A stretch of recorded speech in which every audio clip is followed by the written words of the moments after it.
Hi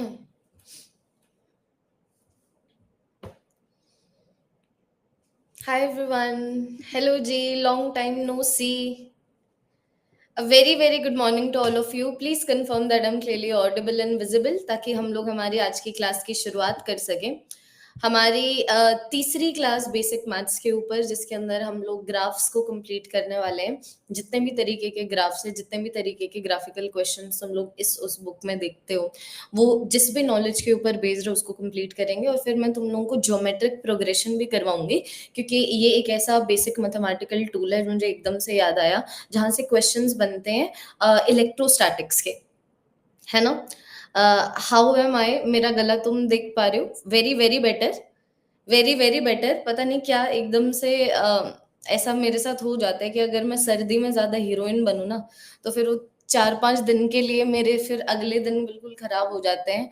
but अब जो हो चुका है वो हो चुका है. हम लोगों को अब फ्यूचर पे फोकस करना है. So I am perfectly fine to take the class and I am very excited to take the class. I am hoping all of you are as well. मैंने नया प्लानर तुम लोगों के साथ ग्रुप पे शेयर कर दिया था कि बिकॉज अभी हमारे जो पिछले 4-5 दिन है, तो मेरे थ्रोट के इशू की वजह से जो क्लासेस नहीं हुई है, तो उसको हम लोग किस तरीके से मैनेज करने वाले हैं ताकि तुम लोगों के पास एक क्लियर आइडिया हो. हेल्थ के ऊपर किसी का जोर है नहीं, तो तुम्हारे पास एक क्लियर आइडिया हो that because this has happened now what is the future plan.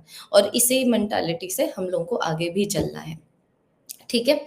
जो ग्रुप पे नहीं है, बिल्कुल डेफिनेटली मैं टेलीग्राम के ऊपर भी तुम लोगों को नया प्लानर भेज दूंगी. उसके अंदर बिल्कुल लिखा हुआ है एग्जैक्टली डेट वाइज कि हम लोग किस दिन क्या करने वाले हैं. ओके जी. ओके, शुरू करें. जो बच्चे ग्रुप में अभी तक नहीं ऐड हुए हैं और जो टीसी लाइव कोड की हेल्प से ज्वाइन किए थे और जो ईमेल कर चुके हैं ग्रुप में ऐड होने के लिए, तो जो भी बच्चे नहीं ऐड हुए हैं, आज दोपहर 1 बजे तक हो जाओगे. So do not worry at all. ठीक है जी, शुरू करें. हाँ जी. हाँ, I am absolutely fine to take the class. अब कोई दिक्कत नहीं है. ठीक है. तो ये मैं तुम्हारे साथ स्क्रीन शेयर कर देती हूँ. एक बार प्लीज कंफर्म कर दो कि ये जो स्क्रीन है तुम लोगों को अच्छे से दिख रही है, ताकि बेसिक मैथ्स फॉर नीट के ऊपर हम लोग हमारी तीसरी क्लास शुरू कर सके. दिख रही है? ठीक है. अब ध्यान से देखो. ये सिखा दो, वो सिखा दो बाद में. अभी जो मैं सिखा रही हूँ उसके ऊपर ध्यान देना. चौथा बेसिक मैथमेटिकल टूल जो हम लोग करने वाले हैं उसका नाम है ग्राफ्स. ठीक है. अब ध्यान देना. जब बच्चों में ग्राफ्स की बात करते हो ना, तो तुम्हारे सिलेबस में सबसे पहला ग्राफ जो मैं डिस्कस करना चाहूंगी और जिसको हम लोग मैक्सिमम टाइम देंगे, वो है स्ट्रेट लाइन ग्राफ. क्योंकि हम लोग सिर्फ स्ट्रेट लाइन ग्राफ के बारे में बात नहीं करेंगे, हम लोग स्लोप वगैरह निकालने के बारे में भी बात करेंगे.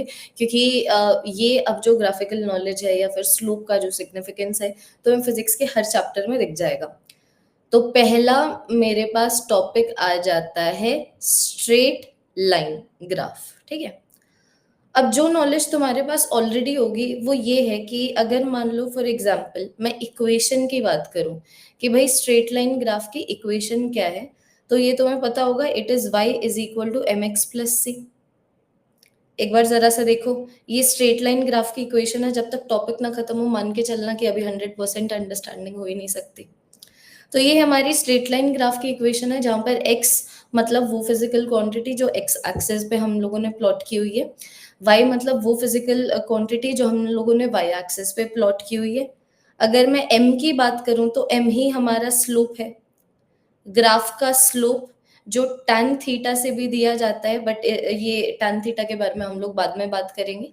ठीक है. और उसी तरीके से जो c है, c मेरे पास इंटरसेप्ट आ गया. इसका मतलब जो हमारा स्ट्रेट लाइन ग्राफ है, y एक्सिस को कहाँ पे कट कर रहा है. तो अब एक बार बिल्कुल ध्यान से देखना. अगर मान लो मैं स्लोप की बात करूं, let me draw some graphs for all of you. Just 1 second, देखते जाना. ठीक है. मान लो मैं तुम्हारे सामने इस तरीके से 4 स्ट्रेट लाइन ग्राफ बनाती हूँ. अभी तुम लोगों को सबसे पहले ना इंटरसेप्ट देखना सीख लो. सबसे पहले इंटरसेप्ट को समझ लेते हैं. इंटरसेप्ट को देखना ज्यादा आसान है, और फिर बाद में हम लोग स्लोप वगैरह के ऊपर जाएंगे.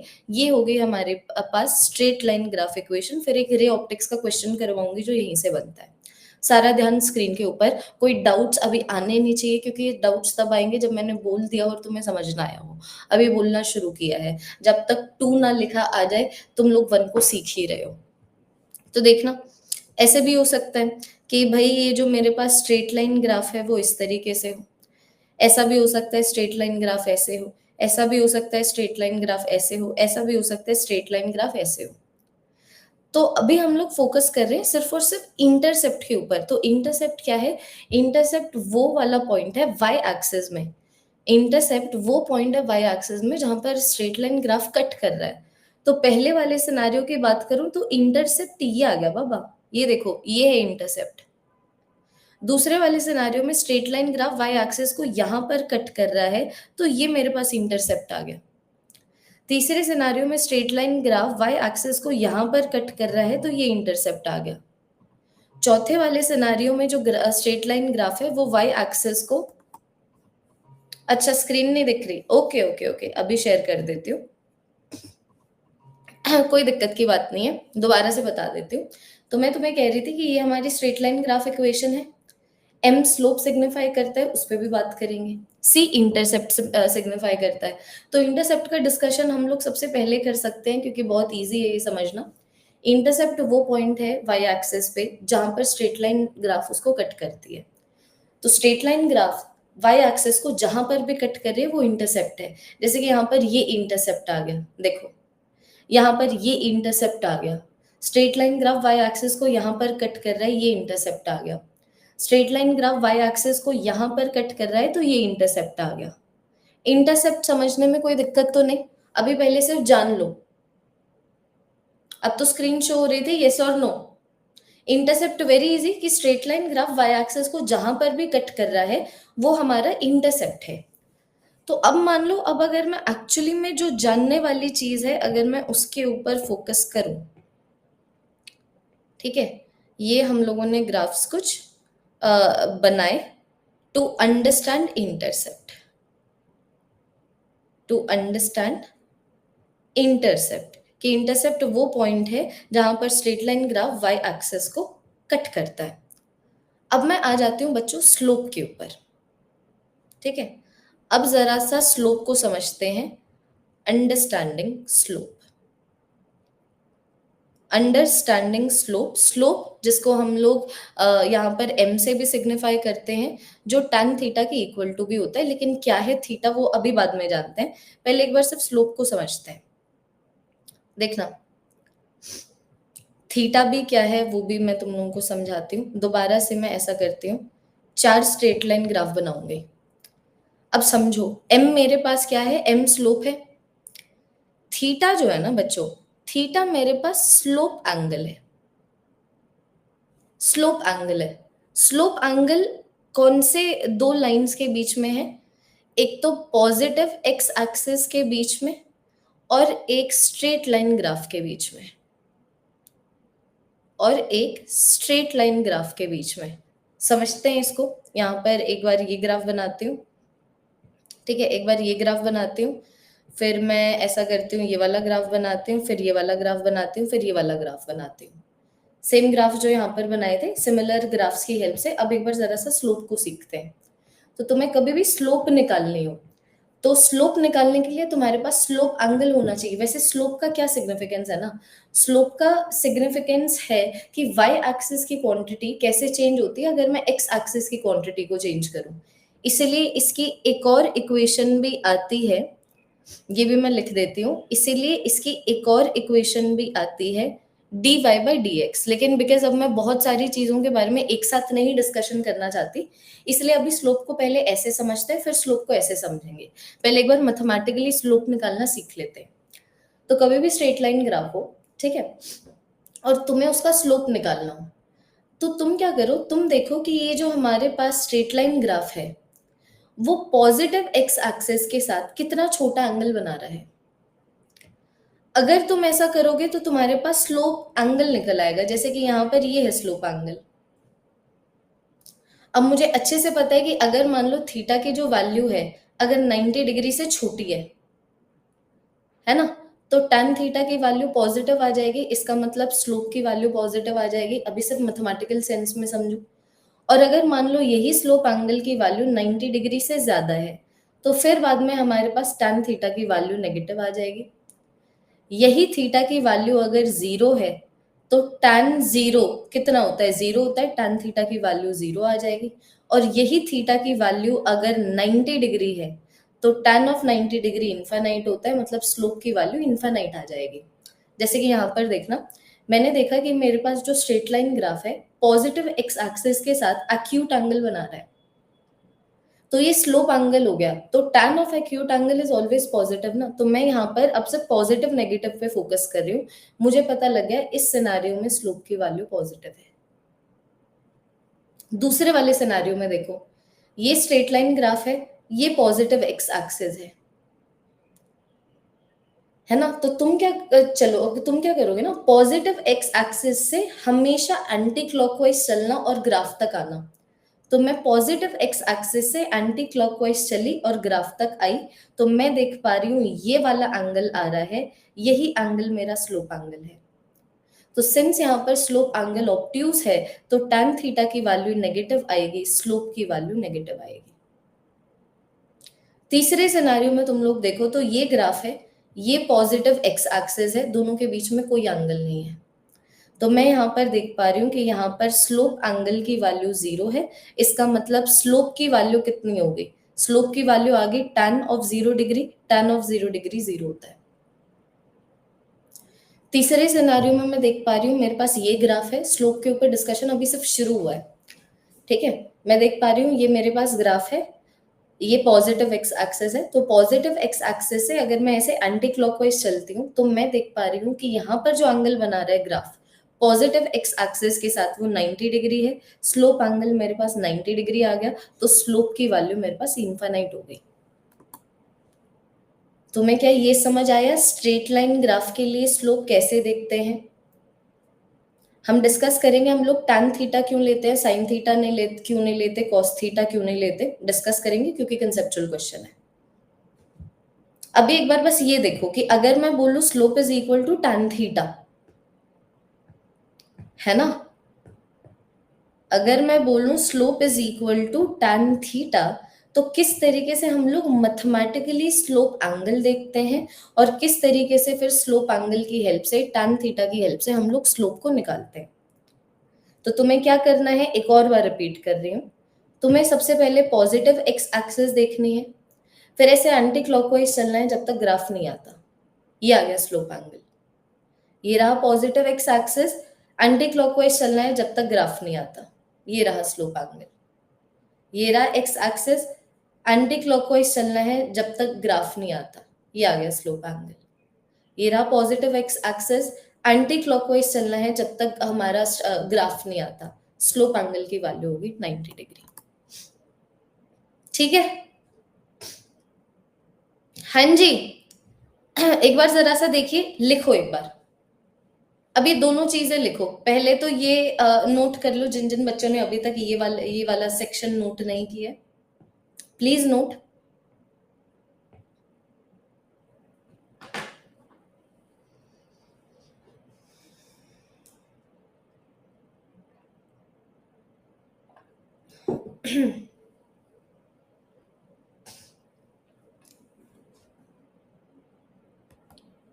हाँ जी, कर दिया रिपीट श्रेया। लिखो,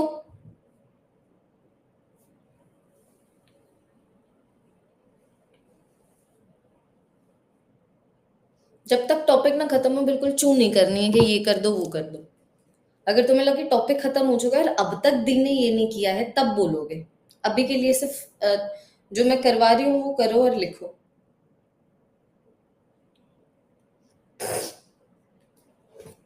लिख लिया, done done done done done. अब नेक्स्ट वाली स्लाइड भी देख लो। Slope angle is the angle between positive x-axis and the straight line graph.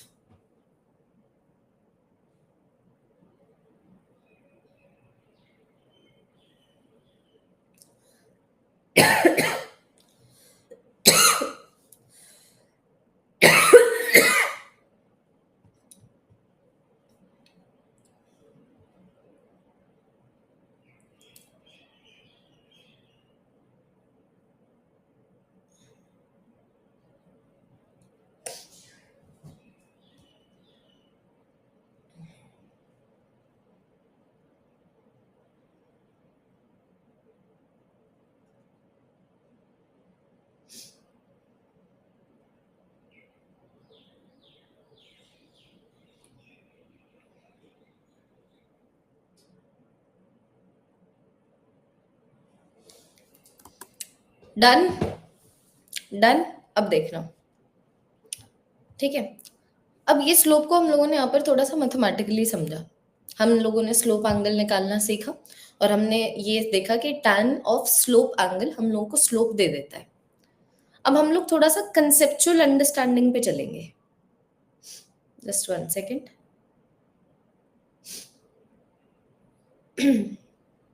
ठीक है, लिख लिया है ना सबने? बोर्ड पर कुछ कभी नहीं पढ़ाने वाली हूँ मैं, जैसे पढ़ा रही हूँ उस पर ध्यान दो। तुम्हारे भी अलग ही चोंचले हैं, तुम्हें अभी समझ नहीं आ रहा है। एक minute, I want to take her name. ये कौन बेवकूफ बच्ची थी जिसने बोला? अनुषा, मुझे ये बताओ, जो अभी तुमने लिखा है इतना मैटर करता है? मैं तुम्हें ग्राफ्स वगैरह पढ़ा रही हूँ, है ना? हम लोग पढ़ाई के बीच में हैं, हम लोग एंटरटेनमेंट के बीच में नहीं थे। तुम्हारे दिमाग में अगर ये चल रहा है कि हम दी बोर्ड पे क्यों नहीं पढ़ा, इतना बड़ा इशू है? डोंट यू बिलीव, अगर आपको नीट क्रैक करना है, आपके क्वेश्चंस थोड़े से, आपके क्वेश्चन से झलकना चाहिए कि आप किस लेवल तक सोच पा रहे हैं। Please let me know in the comment section. तुम्हें समझ नहीं आ रहा अभी मैं जो पढ़ा रही हूँ, जस्ट बिकॉज मैं बोर्ड पे नहीं पढ़ा रही हूँ?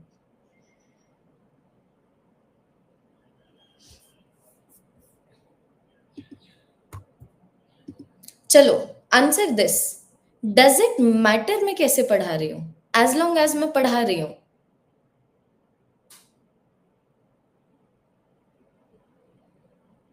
So as long as it does not matter मैं कैसे पढ़ा रही हूँ, ओनली मैं पढ़ा रही हूँ, तो ऐसी बेतुकी चीजों पे ध्यान नहीं जाना चाहिए। अपने दिमाग को थोड़ा सा ऐसे उठाओ कि ऐसी चीजों पे ध्यान ना जाए, क्योंकि ये सारी चीजें, इनसे फर्क नहीं पड़ता है। ठीक है, तो जो चल रहा है उसके ऊपर ध्यान दीजिए। और अब थोड़ा सा स्लोप को और समझने की कोशिश करते हैं, ठीक है? कंसेप्चुअल अंडरस्टैंडिंग ऑफ स्लोप लिखना। Conceptual understanding of slope, conceptual understanding of slope. और ये बना दो 4 ग्राफ दोबारा से।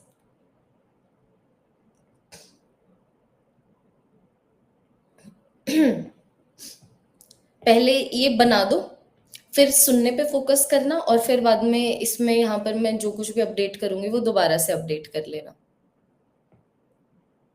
अब उस बच्चे के क्वेश्चन का आंसर करती हूँ कि स्लोप में हम लोग tan थीटा क्यों लेते हैं। अगर ये बेतुका क्वेश्चन होता उसको बिल्कुल छोड़ दिया जाता, बट स्लोप का कंसेप्चुअल अंडरस्टैंडिंग ही यहाँ से आता है।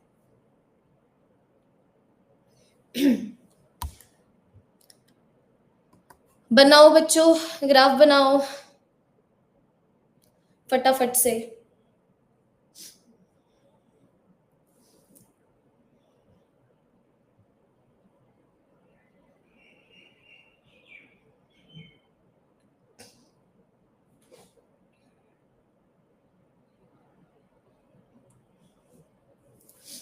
अब सुनोगे? अब सुनोगे? ध्यान देना, ठीक है? अब मैं तुम्हें बोल रही हूँ कि स्लोप को ना मैंने एक और तरीके से लिखना सिखाया तुम्हें, dy बाई डी एक्स। अगर तुम लोग इसी को ध्यान से देखो ना, स्लोप का मतलब क्लियर हो जाएगा। dy बाई डी एक्स का मतलब क्या है कि अगर मैं x एक्सिस में जो क्वांटिटी है उसको मैं थोड़ा सा चेंज करूं, तो y एक्सिस में जो क्वांटिटी है वो कैसे चेंज होती है? क्योंकि dy का मतलब small change in y, dx का मतलब स्मॉल चेंज इन x। तो स्लोप का सिग्निफिकेंस है कि अगर x एक्सिस में जो क्वांटिटी है, अगर उसमें हम लोग छोटा सा चेंज लेके आते हैं, तो y एक्सिस में जो क्वांटिटी है उसमें हम लोग कैसा चेंज देख पाएंगे। जैसे कि अगर मान लो तुम लोग पहले वाले ग्राफ को बिल्कुल ध्यान से देखो, ठीक है? तो मान लो मैंने सोचा कि भाई मैं इस ग्राफ में यहां से लेके यहां तक जाऊंगी, ठीक है? तो x एक्सिस में मैं ऐसे जा रही हूँ, ये देखो x एक्सिस में मैं ऐसे जा रही हूँ। तो मैंने देखा कि भाई जब मैं x एक्सिस में पॉजिटिव का चेंज लेके आ रही हूँ, मतलब जब x एक्सिस की वैल्यू बढ़ रही है, तब यहाँ पर इस ग्राफ में y एक्सिस की वैल्यू भी बढ़ रही है। मतलब y एक्सिस में भी मेरे पास जो चेंज आ रहा है वो कैसा आ रहा है, y एक्सिस में भी पॉजिटिव चेंज आ रहा है। कि स्लोप का मतलब x एक्सिस में अगर मैं चेंज लेके आऊं, सब बच्चों का ध्यान यहाँ पर होना चाहिए। जो बच्चे अब भी लिख रहे हैं फिर तुम्हें कुछ नहीं समझ आएगा, सो व्हेन आई से पेन्स डाउन, स्लोप का मतलब है अगर मैं एक्स एक्सिस में अगर कुछ चेंज लेके आऊं तो मुझे वाई एक्सिस में कैसा चेंज देखने को मिलेगा। तो मैं पहले वाले ग्राफ में मैंने सोचा ग्राफ में यहां से लेके यहां तक जाती हूँ। तो मैंने देखा कि जब मैं ग्राफ में ऐसे जा रही हूँ ना, तो मैं एक्स एक्सिस में पॉजिटिव का चेंज लेके आ रही हूँ, मतलब एक्स एक्सिस की वैल्यू बढ़ रही है। और तुम्हें दिख भी रहा होगा इस पॉइंट के लिए एक्स एक्सिस का कोऑर्डिनेट ये है, इस पॉइंट के लिए एक्स एक्सिस का कोऑर्डिनेट ये है। तो मैं देख पा रही हूँ कि जब एक्स एक्सिस में पॉजिटिव का चेंज आ रहा है, डीएक्स का मतलब small change in x, change के पॉजिटिव होने का मतलब वो चीज बढ़ रही है, चेंज के नेगेटिव होने का मतलब वो चीज कम हो रही है। तो जब मैं एक्स एक्सिस में पॉजिटिव का चेंज लेके आ रही हूँ, मैं देख पा रही हूँ वाई एक्सिस में भी पॉजिटिव का चेंज आया है। तो पॉजिटिव डिवाइडेड बाय पॉजिटिव क्या होता है? पॉजिटिव ही होता है ना। एक और तरीके से ये प्रूव करना कि यहाँ पर किस तरीके से स्लोप की वैल्यू क्या है, यहाँ पर किस तरीके से स्लोप पॉजिटिव है। एक और बार देखो। ठीक है, एक और बार देखना। अब की बार ये जो ग्राफ है इसको स्टडी करते हैं। ठीक है, ये ग्राफ मैंने तुम्हें दिया। अब एक पॉइंट से लेके दूसरे पॉइंट तक चलेंगे, चाहे तुम ऐसे चले जाओ ऐसे चले जाओ, कोई फर्क नहीं पड़ता। तो मैंने सोचा ऐसा करते हैं, यहां से लेके यहां तक जाते हैं, ऐसे चलते हैं। तो तुम देख लो एक्स एक्सिस की जो वैल्यू है वो बढ़ नहीं रही। तो मैं देख पा रही हूँ कि जब मैं एक्स एक्सिस में पॉजिटिव का चेंज लेके आ रही हूं, मुझे सेम चीज वाई एक्सिस के लिए नहीं दिख रही। देखिए मैं इस तरीके से मूव कर रही हूं, तो मैं देख पा रही हूँ कि भाई जब एक्स एक्सिस में मैं पॉजिटिव का चेंज लेके आ रही हूँ, अनफॉर्चुनेटली इसकी वजह से वाई एक्सिस में नेगेटिव का चेंज आ रहा है। तो अब देख लो नेगेटिव डिवाइडेड बाय पॉजिटिव क्या होता है? नेगेटिव होता है। एक और तरीके से प्रूव करना कि किस तरीके से यहाँ पर जो स्लोप है नेगेटिव है। एक और बार सुनो, ये जितने ग्राफ है उतनी रिपीटेशन है। यहाँ पर बता के एक बार रिपीट कर दिया, अब एक और बार रिपीट करूंगी, तो दूसरा रिपीटेशन चल रहा है, ध्यान दीजिएगा। अब मैंने सोचा मैं इस ग्राफ पे आ जाती हूँ। ठीक है, और मैंने सोचा मैं यहां से लेके यहां तक जाती हूँ। ठीक है, मैंने सोचा मैं इस तरीके से जाती हूँ, मैं इस तरीके से मूव करती हूँ स्लोप को देखने के लिए। तो यहाँ पर मुझे समझ आ रहा है कि मैं यहाँ पर एक्स एक्सिस में पॉजिटिव का चेंज लेके आ रही हूँ, लेकिन इसकी वजह से वाई एक्सिस में तो कोई चेंज ही नहीं आया। तो तुम खुद बता दो, जीरो डिवाइडेड बाय एनीथिंग क्या होता है? जीरो होता है। एक और प्रूफ कि किस तरीके से यहाँ पर जो स्लोप है जीरो है। इसका मतलब एक्स एक्सिस में चेंज लाने की वजह से वाई एक्सिस में कोई चेंज नहीं आ रहा है, जीरो स्लोप। एक्स एक्सिस में पॉजिटिव चेंज लाने से वाई एक्सिस में भी पॉजिटिव चेंज आ रहा है, पॉजिटिव स्लोप। या मैं ये भी बोल सकती थी कि मान लो अगर फॉर एग्जांपल मैं इस पॉइंट से लेके इस पॉइंट तक जाती, अगर मान लो मैं ऐसे जाती, आंसर फिर भी सेम आता कि मैं एक्स एक्सिस में नेगेटिव का चेंज लेके आ रही हूँ, तो वाई एक्सिस में भी नेगेटिव का चेंज आ रहा है। नेगेटिव डिवाइडेड बाय नेगेटिव भी पॉजिटिव होता है। तो स्लोप के पॉजिटिव होने का मतलब एक्स एक्सिस में जो फिजिकल क्वांटिटी है जब वो बढ़ रही है, तो वाई एक्सिस में जो फिजिकल क्वांटिटी है वो भी बढ़ रही है। या फिर एक्स एक्सिस में जो फिजिकल क्वांटिटी अगर वो कम हो रही है, तो वाई एक्सिस में जो फिजिकल क्वांटिटी है वो भी कम हो रही है। That is the meaning of positive slope. ठीक है, सुनते जाओ। That is the meaning of positive slope कि एक्स एक्सिस में जो फिजिकल क्वांटिटी है वो बढ़े तो वाई एक्सिस वाली भी बढ़ेगी, या फिर एक्स एक्सिस में जो फिजिकल क्वांटिटी है वो कम हो तो वाई एक्सिस में जो फिजिकल क्वांटिटी है वो भी कम हो गई।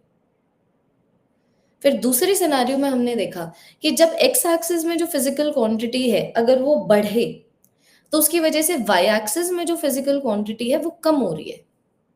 वाइस वर्सा भी हो सकता है कि एक्स एक्सिस में जो फिजिकल क्वांटिटी है अगर वो कम हो, तो वाई एक्सिस में जो फिजिकल क्वांटिटी है वो बढ़ जाए। That is negative slope. कि जब x इंक्रीज हो रहा है y डिक्रीज हो रहा है, या फिर जब x डिक्रीज हो रहा है y इंक्रीज हो रहा है। तीसरे सिनारियो में मैं देख पा रही हूँ कि मैं x एक्सिस के अंदर जैसा मर्जी चेंज ले आऊं, y एक्सिस में कोई चेंज ही नहीं आ रहा है। एक और बार लास्ट रिपीटेशन करूंगी इस ग्राफ की हेल्प से। अब की बार एक पॉइंट से लेके दूसरे पॉइंट तक जाना है हमें। मैंने सोचा यहां से लेके यहां तक जाती हूँ। ठीक है, जैसे मर्जी जाओ आंसर सेम आएगा। मैंने सोचा ऐसे जाती हूँ, लेकिन मैं देख पा रही हूँ ऐसे जाने में एक्स एक्सिस में किसी भी तरीके का कोई चेंज नहीं आया, ठीक है? लेकिन इसकी वजह से वाई एक्सिस में जो है नेगेटिव चेंज आ गया। तो स्लोप क्या हो गया? स्लोप हो गया negative divided by zero. Now anything divided by zero is infinite. तो यहाँ पर स्लोप, तो यहाँ पर क्या positive infinity negative infinity, slope हो गया मेरे पास इनफाइनाइट। कि बिना एक्स एक्सिस में चेंज लाए वाई एक्सिस वाली फिजिकल क्वांटिटी में चेंज आ रहा है। समझ आया ये जो इतनी बार मैंने रिपीट किया है कि what is the conceptual significance? क्योंकि ये तुम्हारी अंडरस्टैंडिंग होगी। स्लोप पॉजिटिव है नेगेटिव है वो तो तुम लोग स्लोप एंगल से तुरंत निकाल लोगे। यहां से तुम्हारी अंडरस्टैंडिंग बढ़ेगी कि स्लोप का एक्चुअली में सिग्निफिकेंस क्या है। तो कभी भी किसी भी ग्राफ का स्लोप बनाओ, जैसे कि late me give you an example of, यहाँ पर डिस्प्लेसमेंट ले लो, यहाँ पर टाइम ले लो। तो ऐसा बोला जाता है डिस्प्लेसमेंट टाइम ग्राफ का स्लोप वेलोसिटी देता है। So what is velocity? Velocity के टाइम में अगर चेंज आ रहा है तो उसकी वजह से डिस्प्लेसमेंट में कैसे चेंज आ रहा है।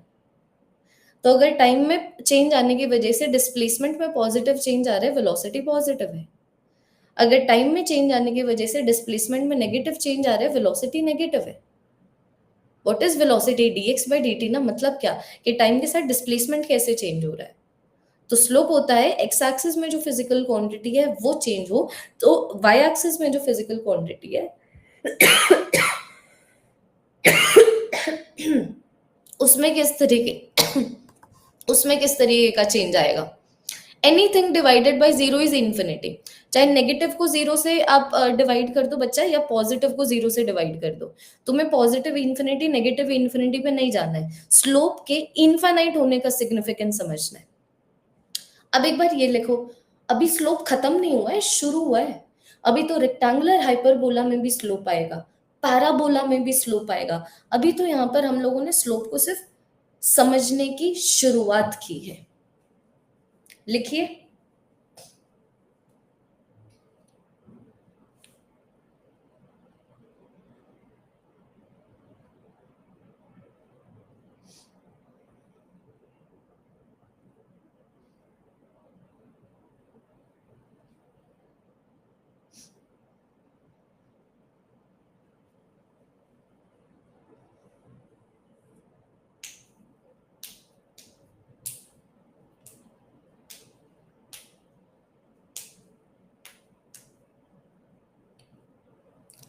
स्ट्रेट लाइन ग्राफ में तो स्लोप समझना बहुत इजी है।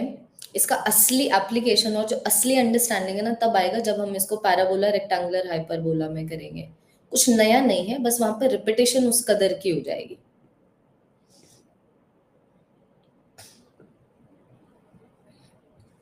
यहाँ पर लिख भी सकते हो।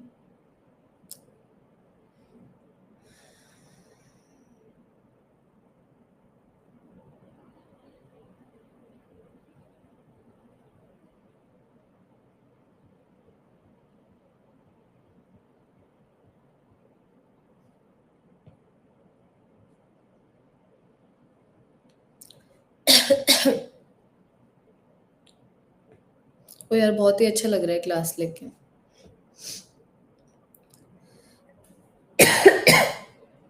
लिखो, ग्रुप में ऐड हो जाओगे, जो भी बच्चे अभी तक ऐड नहीं हुए हैं ना, दोपहर 1 बजे तक ऐड हो जाओगे।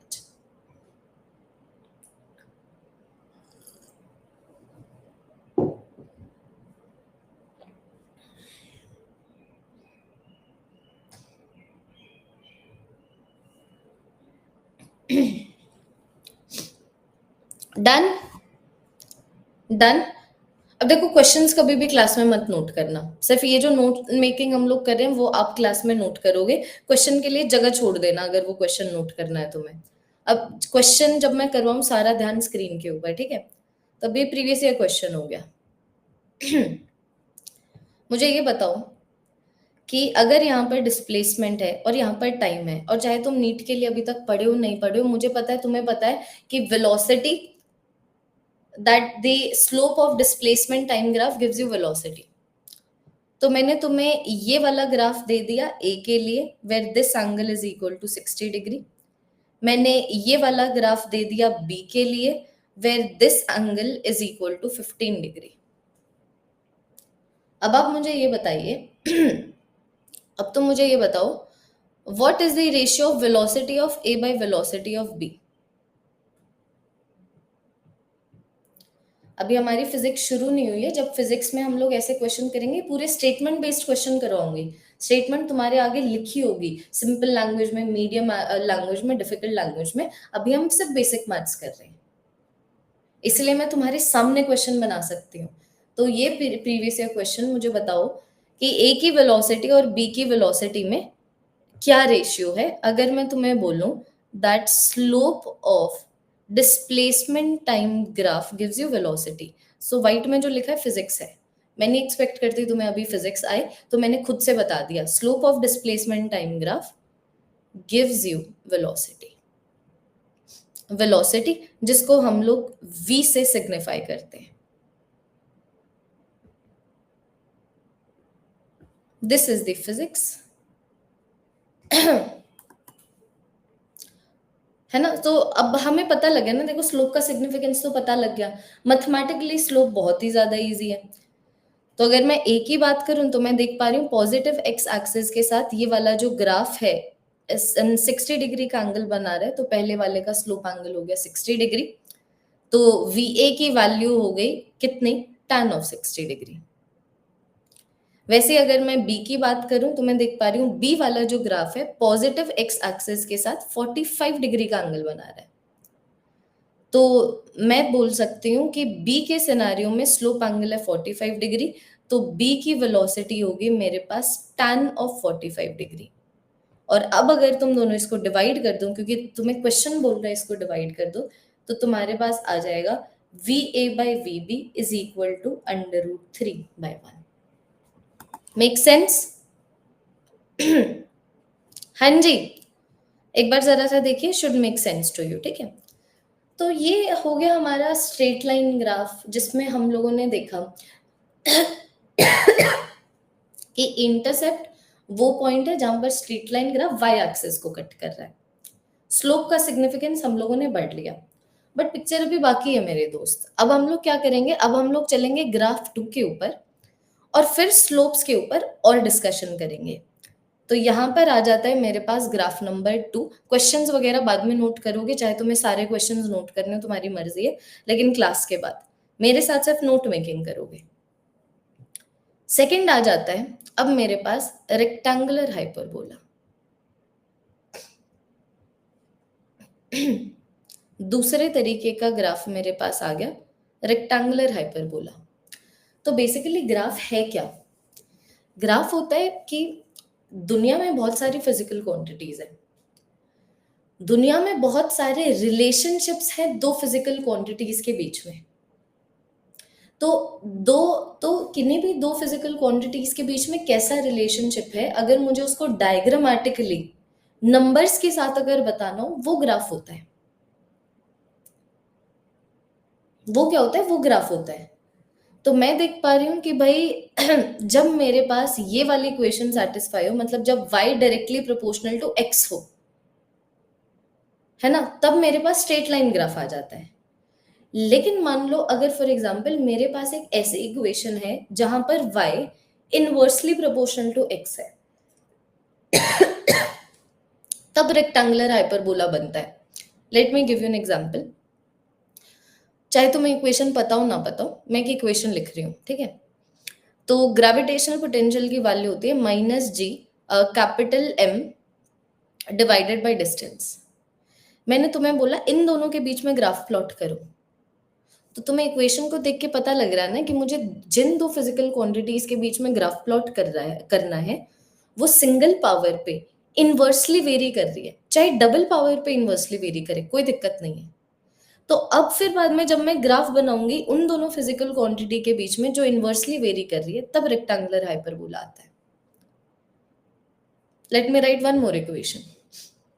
जो फोर्स है दो चार्जेस के बीच में, इट इज 1/4πε, पहला चार्ज दूसरा चार्ज डिवाइडेड बाय दोनों के बीच में जो डिस्टेंस है उसका स्क्वायर।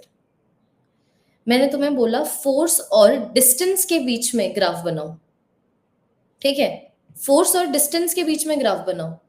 तो तुम देख पा रहे हो ना कि ये दोनों इनवर्सली प्रोपोर्शनल है, चाहे इनवर्सली प्रोपोर्शनल हो सिंगल पावर पे या इनवर्सली प्रोपोर्शनल हो डबल पावर पे या इनवर्सली प्रोपोर्शनल हो ट्रिपल पावर पे, रेक्टेंगुलर हाइपरबोला बनेगा।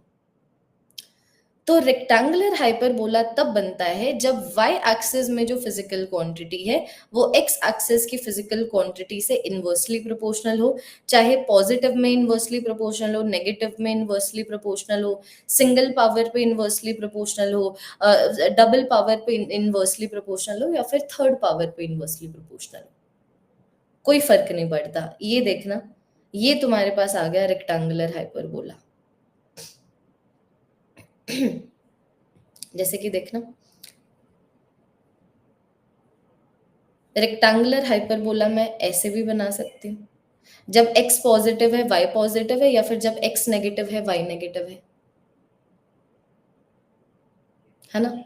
तो ये आ गया when y is inversely proportional to positive of x और पॉजिटिव ऑफ x का स्क्वायर और पॉजिटिव ऑफ x का क्यूब।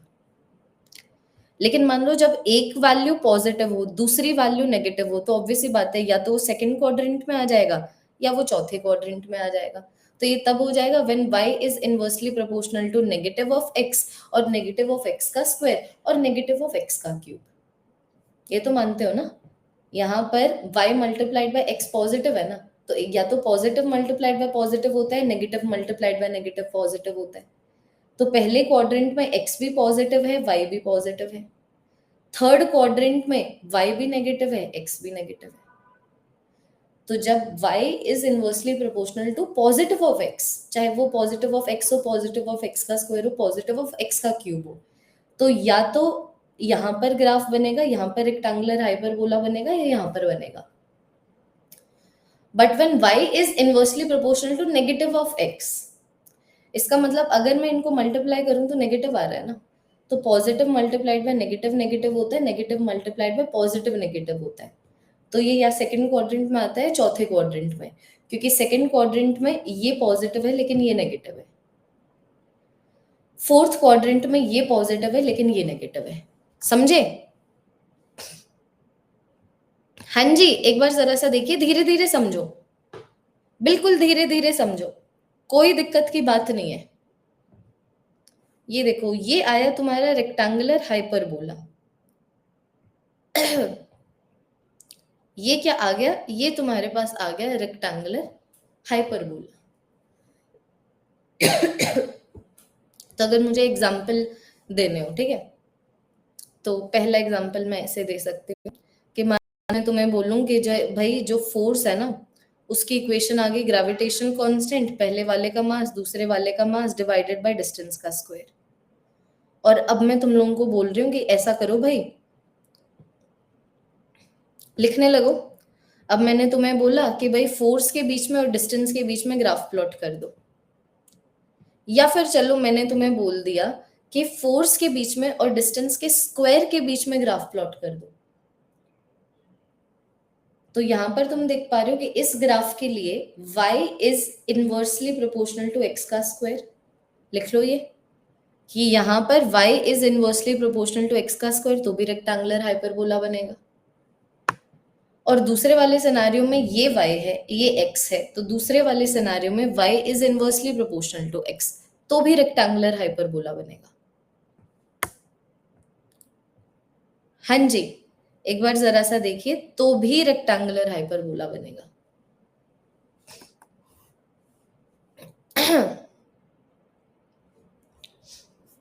धीरे धीरे समझ आता जाएगा, स्पैमर्स को इग्नोर करना बच्चों। देखो, बिकॉज ये बैच नया नया शुरू हुआ है ना, तो मैं ये चीज बिल्कुल शुरू से बता के चल रही हूँ और मैं हर बच्चे को वार्न करती हूँ। स्पैमर बस वो नहीं होता जो टॉपिक्स जो ऐसे इधर उधर की बातें कर रहा है, मैं पढ़ा रही हूँ मौसम की बात कर रहा है, या फिर मैं पढ़ा रही हूँ अपने मम्मी की बात कर रहा है। स्पैमर वो भी होता है कि मैं कुछ पढ़ा रही हूँ और वो उस पढ़ाई के अलावा किसी भी चीज के बारे में बात कर रहा है, तो उन बच्चों को कभी तुम आंसर नहीं दोगे, चाहे वो कितनी इंपॉर्टेंट बात हो। अगर मैं कुछ समझा रही हूँ, कोई बच्चा ये भी पूछ रहा है कि हमें हमारी बुक्स कब मिलेगी 1 महापैक प्रो की, दैट इज ऑल्सो स्पैमिंग। सही सवाल गलत जगह पूछा जाए तो भी उसको गलत ही माना जाता है। ध्यान दीजिए, मैंने तुम्हें बोला ना कि अगर इनवर्स प्रोपोर्शनैलिटी हो तो चाहे सिंगल पावर पे हो, डबल पावर पे हो या थर्ड पावर पे हो, हमेशा रेक्टेंगुलर हाइपरबोला बनेगा। तो अगर मान लो मैं तुम लोगों को ये वाली इक्वेशन देके दो ग्राफ बनाने को बोलती हूँ, एक मैंने बोल दिया फोर्स और डिस्टेंस के बीच में, तो फोर्स आ गया Y axis, because X axis में आर है, तो ये आ गया एक्स का स्क्वायर। तो मैं देख पा रही हूँ y is inversely proportional to x का स्क्वायर, रेक्टेंगुलर हाइपरबोला। या फिर मैं इसके बीच में ग्राफ बोल दूं, तो मैं देख पा रही हूँ y एक्सिस में f है और x एक्सिस में r का स्क्वायर है, y is inversely proportional to x, तब भी रेक्टेंगुलर हाइपरबोला बनेगा। नहीं, इक्वेशन बिल्कुल उल्टा नहीं है, लिखो।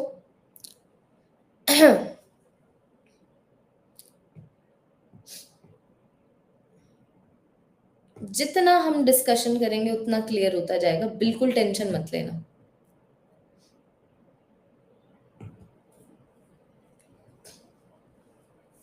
Late me give you one more example. Confuse करते हैं तुम लोगों को थोड़ा, ताकि जो तुम्हें पता भी नहीं है, तुम्हारे अंदर डाउट है, वो वाला डाउट भी क्लियर हो।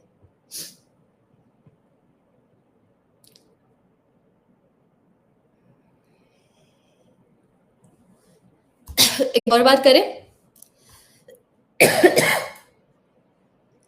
बताया, यथार्थ बताया। अब एक और बार बताऊंगी, लेकिन दूसरी इक्वेशन की हेल्प से। दो बार डिस्कशन कर चुके हम लोग दोनों ग्राफ्स के ऊपर। अब देखना, एक और इक्वेशन लिखते हैं तुम्हारे सामने। Let me confuse you to clear your confusion. मैं मान लो तुम्हें एक ऐसे रैंडम इक्वेशन दे देती हूँ। मैंने तुम्हें बोला that a is equal to c by b का स्क्वायर। ध्यान देना अभी, ठीक है? यहां से थोड़ा सा और अंडरस्टैंडिंग बिल्ड होगा, और ये मैं करवा रही हूँ ताकि ये जो सिंपल चीज है डिफिकल्ट तरीके से लिखी गई थी 2025 के एग्जाम में, वो चीज तुम्हारी थोड़ी सी रेक्टिफाई हो। तो अब की बार मैंने तुम्हें 3 ग्राफ बनाने को बोले। रुकना, अभी तुम्हारे मतलब अभी ध्यान नहीं है मेरा कमेंट सेक्शन के ऊपर। तो मैंने तुम्हें क्या बोला? मैंने तुम्हें बोला कि भाई ऐसा करो, ज्यादा चांपले नहीं बनो, ठीक है? 3 ग्राफ बना दो। अब मैं तो टीचर हूं, मैं जो बोलूंगी तुम्हें करना भी पड़ेगा। तो मैंने तुम्हें 3 ग्राफ बनाने को बोले। एक मैंने ग्राफ बनाने को बोला ए और बी के बीच में, एक मैंने ग्राफ बनाने को बोला ए और बी स्क्वायर के बीच में, एक मैंने ग्राफ बनाने को बोला ए और 1/b² के बीच में। करें? हाँ जी। फटाफट से बताइए। देखो, ओके, तो let me repeat but with the help of another example. एक ही क्वेश्चन को क्या 3 बार थोड़ी रिपीट करूंगी, है ना? तो let me repeat the concept but with another question, ताकि जिनको समझ आ गए वो भी ना बोल हो ना, उनके लिए भी जस्टिफाइड होना चाहिए कि ठीक है आप रिपीट करो उन बच्चों के लिए जिनको नहीं समझ आया, लेकिन एटलीस्ट हमारे लिए let it be with the help of another question. अब समझो, मैंने पहले सिनेरियो में तुम्हें बोला कि ए और बी के बीच में ग्राफ प्लॉट करो। तो इस इक्वेशन को देखो ना, मैं देख पा रही हूँ ए वाई एक्सिस में है, बी एक्स एक्सिस में है, लेकिन बी एक्स एक्सिस में नहीं है, एक्स बी का स्क्वायर एक्स एक्सिस में है। तो ये है ना इक्वेशन। वाई एक्सिस में ए है, एक्स एक्सिस में बी है, तो इक्वेशन के हिसाब से तुम इक्वेशन को देखो ना, तो इक्वेशन के हिसाब से y is inversely proportional to x का स्क्वायर बनेगा ना रेक्टेंगुलर हाइपरबोला। दूसरे सिनेरियो में देखो, अब की बार ये इक्वेशन देके मैंने ये वाला ग्राफ प्लॉट करने को बोला, तो अब की बार y एक्सिस में a है, x एक्सिस में b का स्क्वायर है। तो तुम खुद नहीं देख पा रहे हो कि फिर उस हिसाब से तो y is inversely proportional to x। तो मैं देख पा रही हूँ कि भाई यहाँ पर y एक्सिस में मैंने a लिया, x एक्सिस में मैंने b का स्क्वायर लिया। अब मैं इक्वेशन के ऊपर गई, क्योंकि जब मैं ये देखती हूँ कि x एक्सिस पे मैंने क्या लिया, y एक्सिस पे मैंने क्या लिया, तो मुझे पता लग गया मैं ग्राफ किसके बीच में प्लॉट कर रही हूँ। तो मैं देख पा रही हूँ इक्वेशन को देख के कि भाई यहाँ पर y is inversely proportional to x, तो दोबारा से रेक्टेंगुलर हाइपरबोला बना। अब जिस रीजन से मैं तुम लोगों को ये वाला क्वेश्चन करवा रही हूं, पहले वाले सिनेरियो में वाई एक्सिस में मैंने ए लिया, एक्स एक्सिस में मैंने बी लिया, फिर इक्वेशन को देख के मुझे पता लग गया कि एक्स एक्सिस और वाई एक्सिस के बीच में क्या रिलेशनशिप है। मुझे दिख गया Y axis is inversely proportional to X axis का स्क्वायर। तो ये तो हम डिस्कस कर चुके हैं ना कि इनवर्स प्रोपोर्शनैलिटी चाहे सिंगल पावर पे हो या फिर डबल पावर के ऊपर हो, रेक्टेंगुलर हाइपरबोला बनता है। और ये हो गया रिपीट, 2 बार रिपीट हो गया। अब एक बार इसी को रिपीट किया बता के, और सेम कंसेप्ट अब यहाँ पर रिपीट किया विद अनदर क्वेश्चन। और रिपीटेशन के लिए अब आप रिकॉर्डिंग देखोगे, तीसरी रिपीटेशन के लिए। अब आ जाओ लास्ट वाले ग्राफ के ऊपर, जो मैं तुम्हें बोल रही थी कि लेट मी कंफ्यूज यू ताकि तुम्हारी अंडरस्टैंडिंग और बढ़े। अब देखना बच्चों, तीसरे वाले ग्राफ में क्या है। तीसरे वाले ग्राफ में वाई एक्सिस में मैंने ए लिया है, एक्स एक्सिस में मैंने 1/b² लिया है। अब तुम्हें इस इक्वेशन को देख के एक्स और वाई के बीच में रिलेशनशिप ढूंढना है। तो तुम यहां पर देख नहीं पा रहे हो किस तरीके से a is inversely proportional to b का स्क्वायर। तो ए वाई एक्सिस है, 1/b² एक्स एक्सिस है। तो कैसा ग्राफ बन गया, y directly proportional to x, कैसा ग्राफ बन गया, स्ट्रेट लाइन ग्राफ। हुए कंफ्यूज। इक्वेशन मेरे पास सेम ही है, बट मैं किसको किसके अगेंस्ट प्लॉट कर रही हूं मैटर करता है। पहले वाले सिनेरियो में मैं ए और बी को प्लॉट कर रही हूं, तो मैं देख पा रही हूं a is inversely proportional to b का square, rectangular hyperbola, inverse proportionality है। दूसरे सिनेरियो में मैं ए और बी स्क्वायर को प्लॉट कर रही हूँ, तो मैं देख पा रही हूँ ए और बी स्क्वायर दोबारा से इनवर्सली प्रोपोर्शनल है, रेक्टेंगुलर हाइपरबोला। तीसरे सिनारियो तीसरे सिनारियो में मैं ए और 1/b² को प्लॉट कर रही हूँ, तो तुम्हें यहाँ पर इसको देख के पता नहीं लग रहा a is directly proportional to 1/b²। तो अगर मैं इसको y एक्सिस पे ले रही हूँ, इसको x एक्सिस पे ले रही हूँ, तो यहाँ पर तो y is directly to x, straight line graph. समझे, लिखो।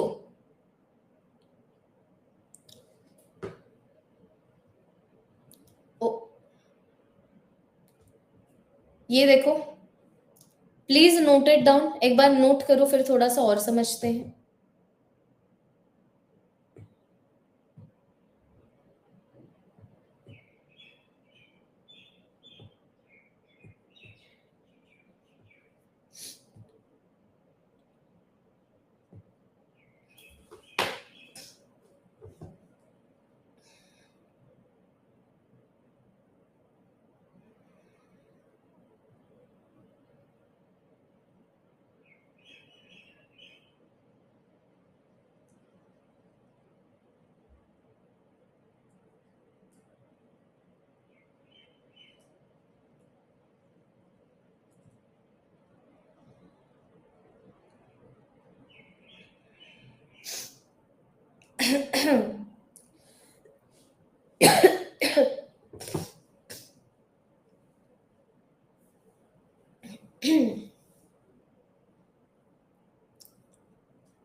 डन।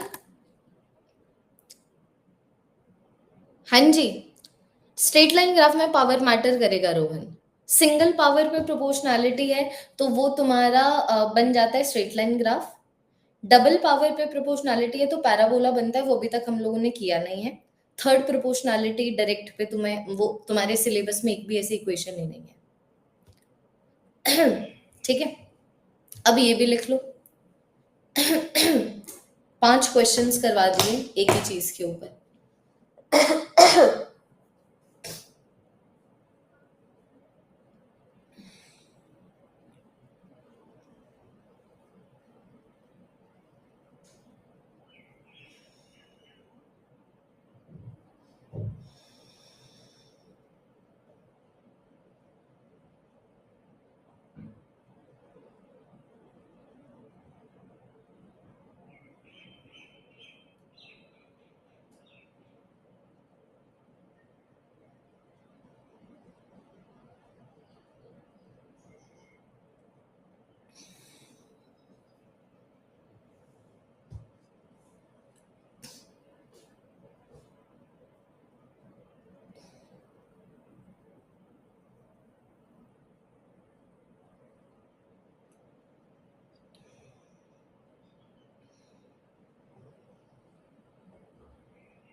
देखो यहाँ पर हाईलाइट करती हूँ।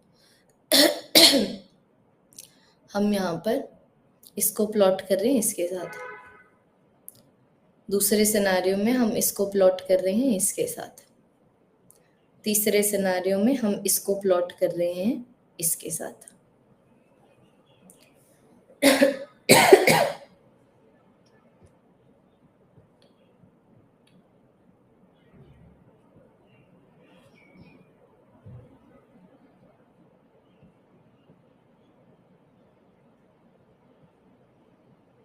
तो अब तुम्हें खुद भी दिख पा रहा होगा, inverse proportionality on double power, inverse proportionality on single power, rectangular hyperbola, direct proportionality, straight line graph.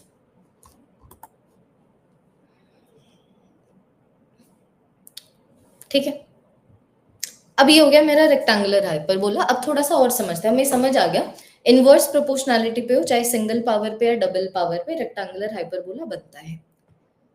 अब मैं थोड़ा सा स्लोप के ऊपर जाऊंगी। स्लोप तो हम लोग पढ़ ही चुके हैं, तो अब यहाँ पर स्लोप का सिर्फ एप्लीकेशन आएगा।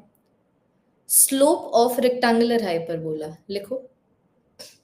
अब की बार थोड़ा सा बड़ा ग्राफ बनाएंगे। Slope of rectangular hyperbola, let me make this graph. ये आ गया y एक्सिस, ये आ गया x axis.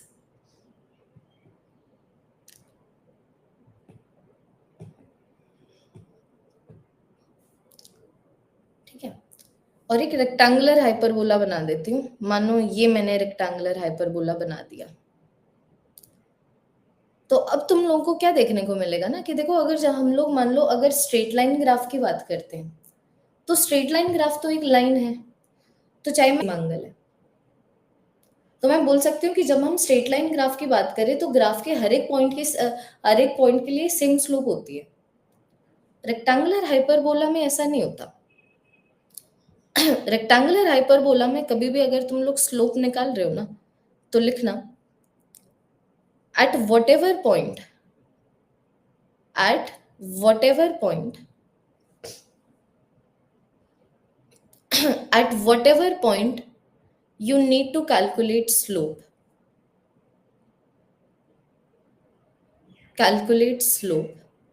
draw a tangent। वहां पर एक सीधी लाइन खींच दो जो ग्राफ से एसोसिएटेड हो, ड्रॉ अ टेंजेंट। ठीक है, उसके बाद find the slope angle. Slope angle निकालना हम लोग सीख चुके हैं, और स्लोप एंगल आ गया तो find the slope at that point. Find the slope at that point. एक बार ये लिखो, फिर फोकस करना डायग्राम के ऊपर। फिर लिखोगे नहीं, फिर एक बार ध्यान दोगे, पहले ये लिखो।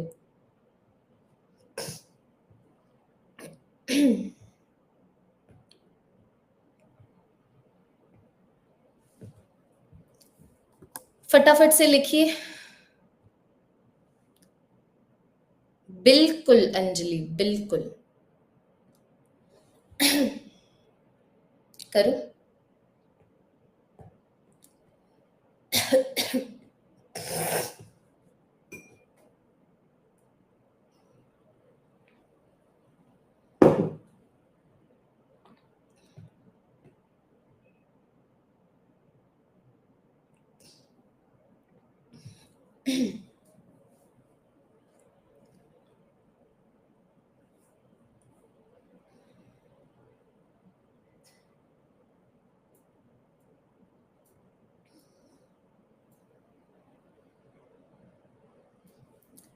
लिखो फटाफट से, फिर मैं इसको एक्सप्लेन करती हूँ मैंने क्या लिखा है। ध्यान देना अभी, ठीक है? सारा ध्यान बिल्कुल स्क्रीन के ऊपर। जैसे कि मान लो मैंने सोचा कि भाई मुझे ना यहाँ पर स्लोप निकालनी है, तो मैं क्या करूंगा ना बच्चों, यहाँ पर ग्राफ को देखते हुए एक सीधी लाइन बनाऊंगी। ये मेरा टेंजेंट आ गया। अब स्ट्रेट लाइन ग्राफ के लिए कैसे स्लोप वगैरह निकालते हैं हम देख चुके हैं। ये मेरे पास स्ट्रेट लाइन आ गया, ये पॉजिटिव एक्स एक्सिस आ गया। तो ये फर्स्ट वाले पॉइंट के लिए मैं देख पा रही हूं, ये आ गया मेरे पास स्लोप एंगल। एक और बार करके दिखाती हूँ। मान लो मैंने सोचा कि भाई मुझे ना इस पॉइंट के लिए स्लोप निकालनी है। तो मैं क्या करूंगी, इस पॉइंट से एसोसिएटेड मैं एक सीधी लाइन बनाऊंगी। फिर मैं देखूंगी कि पॉजिटिव एक्स एक्सिस के साथ वो कितना स्लोप एंगल दे रहा है, ताकि मैं इस पॉइंट के लिए स्लोप बता सकूं।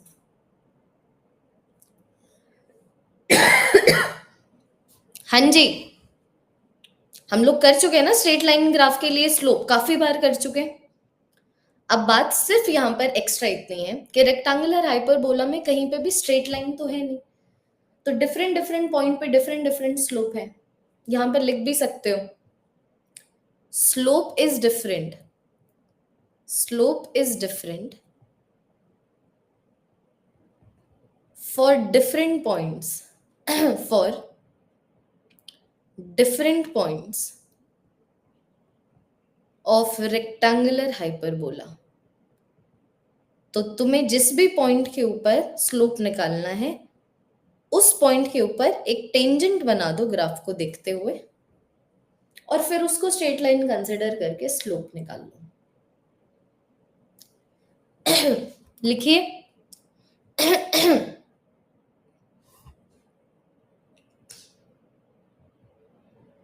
टेंजेंट का मतलब क्या होता है ना, कि मान लो अगर मुझे इस पॉइंट के लिए टेंजेंट चाहिए, तो मैं इसको इतना जूम इन कर दूं और यहाँ पर ऐसे सीधी लाइन बना दूं जो इस ग्राफ से एसोसिएटेड है।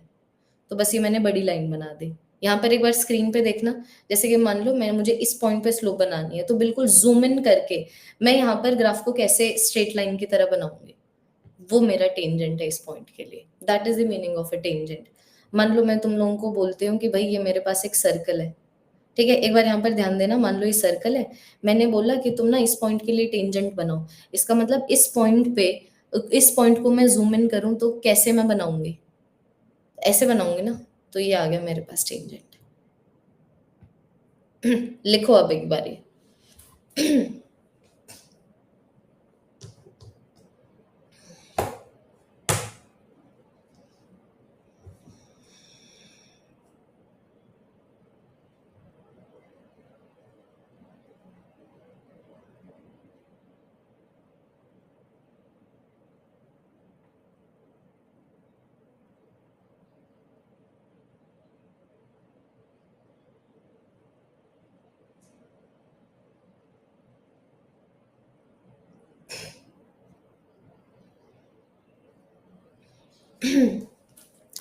Done, done. एक बार इसको अप्लाई करते हैं, ठीक है, एक क्वेश्चन की हेल्प से। यहाँ पर जो सीखा है ना, अप्लाई करते हैं। मैंने तुम्हें बता दिया, क्वेश्चन जो भी नोट करना हो क्लास के बाद कर सकते हो। क्वेश्चन जब कर रहा हूँ सारा का सारा ध्यान स्क्रीन के ऊपर। तो हमें अच्छे से पता है डिस्प्लेसमेंट टाइम ग्राफ का जो स्लोप है हमें वेलोसिटी देता है।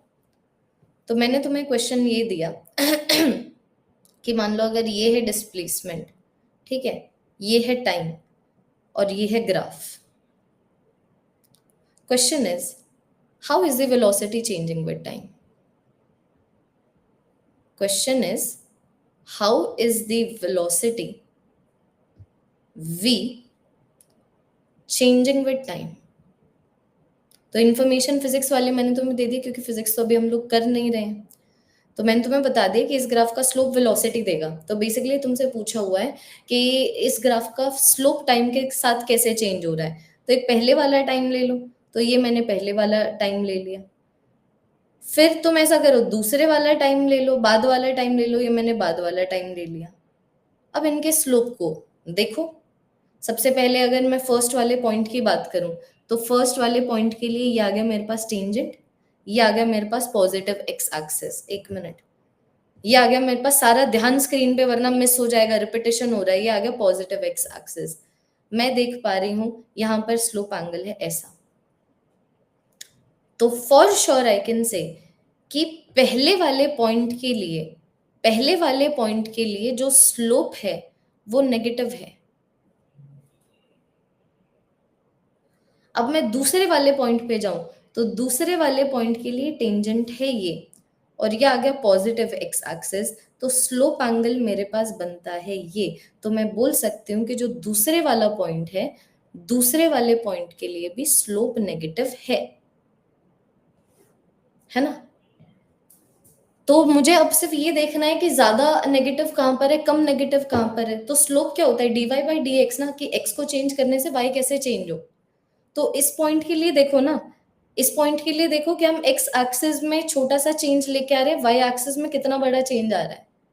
और तुम इसके लिए देखो कि x एक्सिस में जब हम उतना ही चेंज लेके आ रहे हैं तो y एक्सिस में छोटा चेंज आ रहा है। या फिर तुम ये सारी चीजें छोड़ दो, कभी भी तुम्हें दो पॉइंट के ऊपर स्लोप के मैग्नीट्यूड को कंपेयर करना है ना, ये याद रखना, मैं यहाँ पर लिख देती हूँ ट्रिक। टू कंपेयर, कोई पॉजिटिव नेगेटिव वाली बात नहीं है, to compare the magnitude of slopes, the magnitude of slopes for 2 points, 2 points, compare their steepness, compare the tangents, compare the steepness of the tangents। फिसलन, या तो मैं स्टीपनेस इंग्लिश में लिख सकती हूँ या फिर फिसलन हिंदी में लिख सकती हूँ। कंपेयर द स्टीपनेस और फिसलन ऑफ देयर टेंजेंट्स। अब इसका मतलब समझो, हमें स्लोप एंगल की हेल्प से स्लोप पॉजिटिव है नेगेटिव है वो पता लग जाएगा, ठीक है। मैं तुम्हें बोल रहा हूँ अगर तुम्हें कभी भी मैग्नीट्यूड कंपेयर करना हो तो फिसलन देखो, यहाँ पर ये टेंजेंट है, यहाँ पर ये टेंजेंट है। अब समझो एक झूला है, तुम इस तरीके से बैठे हो और झूलते झूलते नीचे आ रहे हो।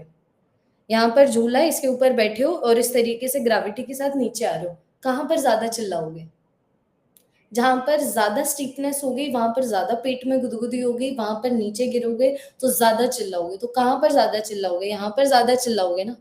इसका मतलब स्लोप नेगेटिव है ज्यादा मैग्नीट्यूड की स्लोप नेगेटिव है ज्यादा मैग्नीट्यूड की, यहाँ पर कम चिल्लाओगे।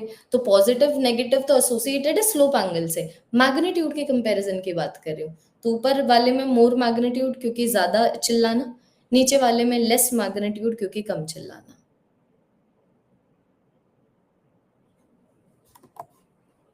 पॉजिटिव नेगेटिव फिसलन को देख के नहीं पता लगेगा, पॉजिटिव नेगेटिव आप स्लोप एंगल को देख के बताओगे। और स्लोप एंगल अब हम इतने क्वेश्चंस में निकाल चुके हैं ना, और पैराबोला तो अभी स्टार्ट भी नहीं हुआ है। तो स्लोप एंगल की हेल्प से कहां पर स्लोप पॉजिटिव है कहां पर स्लोप नेगेटिव है वो तुम निकाल सकते हो। मैग्नीट्यूड को कंपेयर करना हो ना तो उन दोनों पॉइंट्स के ऊपर जो टेंजेंट बनती है उनकी स्टीपनेस को कंपेयर करना। अभी हम लोगों ने पैराबोला किया भी नहीं हुआ है, लेकिन फिर भी मान लो अगर मैं ये वाला ग्राफ बनाती हूँ, मैंने तुमसे पूछा यहाँ पर या यहाँ पर मैग्नीट्यूड ऑफ स्लोप कहाँ पर ज्यादा है, तो यहाँ पर ये टेंजेंट है, यहाँ पर ये टेंजेंट है। अब खुद देख लो, ऐसे फिसल के आओगे तब ज्यादा चिल्लाओगे या ऐसे फिसल के आओगे तब ज्यादा चिल्लाओगे। तो ऐसे फिसल के आओगे तो ज्यादा चिल्लाओगे, यहाँ पर स्लोप का मैग्नीट्यूड ज्यादा है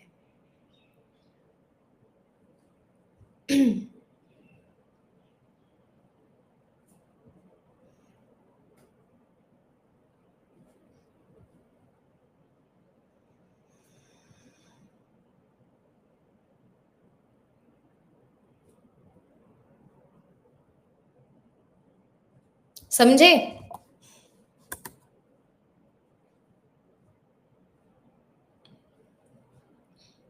स्लोप कैसे पॉजिटिव है नेगेटिव है उस पर 10 बार डिस्कशन हो चुका है, आंसर नहीं किया जाएगा आपके क्वेश्चन को। तो ये मेरे पास रेक्टेंगुलर हाइपरबोला और स्लोप के बारे में डिस्कशन करते हुए अब काफी टाइम हो चुका है, ठीक है। 1 2 3 4 5 6 7 8 9, 9 बार हम डिस्कस कर चुके हैं स्लोप पॉजिटिव कैसे होता है नेगेटिव कैसे होता है। नहीं ध्यान दिया आप उसकी रिस्पॉन्सिबिलिटी लेंगे और रिकॉर्डिंग देखेंगे, या फिर आप आगे से ध्यान रखेंगे क्लास में, क्योंकि आपके लिए कोई चीज 10 बार रिपीट नहीं होगी, क्योंकि आप मुझे 3 4 साल नहीं दे रहे हैं नीट का सिलेबस कंप्लीट करवाने के लिए। तो अगर अब भी नहीं समझ आया स्लोप पॉजिटिव या फिर नेगेटिव कैसे होता है, leave the class and watch the recording, and next time when you are in class be attentive. तो यह आ गया मेरा रेक्टेंगुलर हाइपरबोला। एक और क्वेश्चन देखना, ये तो मैंने थोड़ा सा स्लोप सेंट्रिक किया, अब नॉर्मली करते हैं। एक इक्वेशन देती हूँ तुम्हें, ठीक है। मैंने इक्वेशन दी कि भाई gravitational constant is equal to minus G capital M by R. ठीक है, और मैंने तुम्हें दो ग्राफ प्लॉट करने को बोले।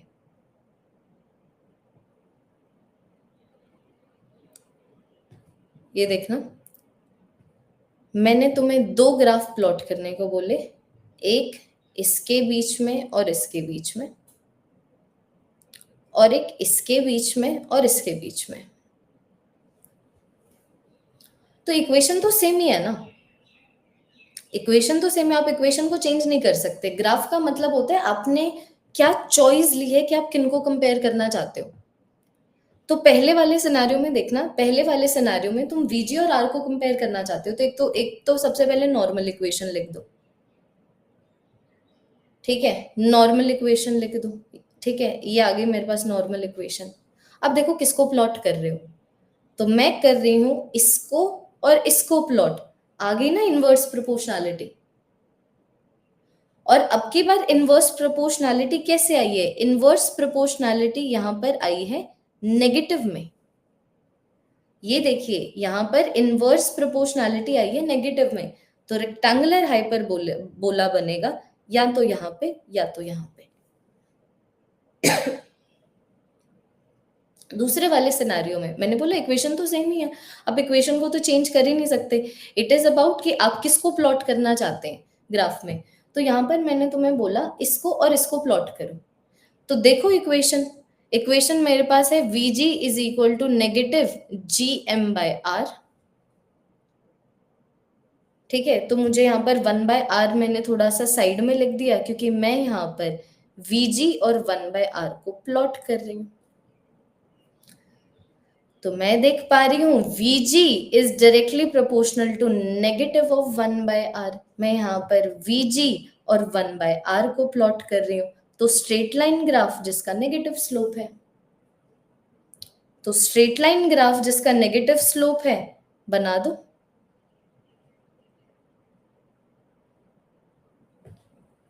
ये देखो, जितना डिस्कशन उतना क्लियर।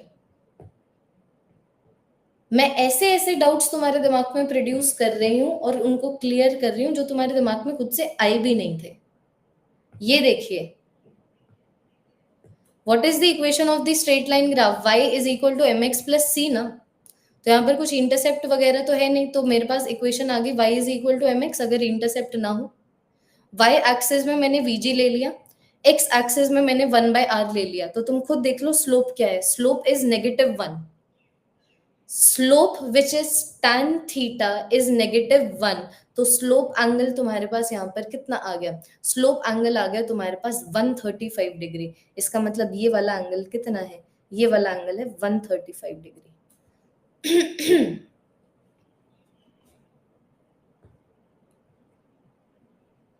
स्लोप यहाँ पर कितना आया, स्लोप आया यहाँ पर -1। So that is equal to tan of slope angle.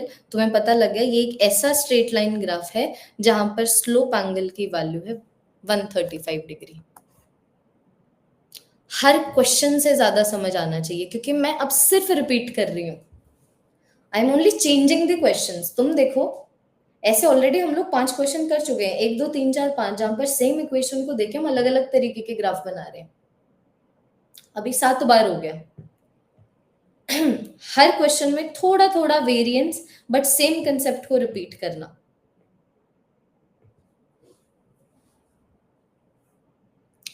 ठीक है, तो बहुत डिस्कशन कर लिया, अब हम लोगों ने अंधा डिस्कशन कर लिया रेक्टेंगुलर हाइपरबोला के ऊपर। अब तो मैं एक नई चीज बताती हूँ, एसिम्पटोट। एसिम्पटोट ऑफ रेक्टेंगुलर हाइपरबोला, ये काफी बच्चे पहली बार पढ़ रहे होंगे, इसलिए मैं चाहती हूँ कि जब ये पढ़ो ना एक बार लिखना मत, मैं तुम्हें टाइम दे दूंगी लिखने का। सारा ध्यान अभी स्क्रीन के ऊपर होना चाहिए। तो मैं तुम्हें इक्वेशन ऑफ रेक्टेंगुलर हाइपरबोला बताती हूँ। तुम्हें वो इक्वेशन याद होने इम्पोर्टेंट नहीं है, बट एक बार जान लो।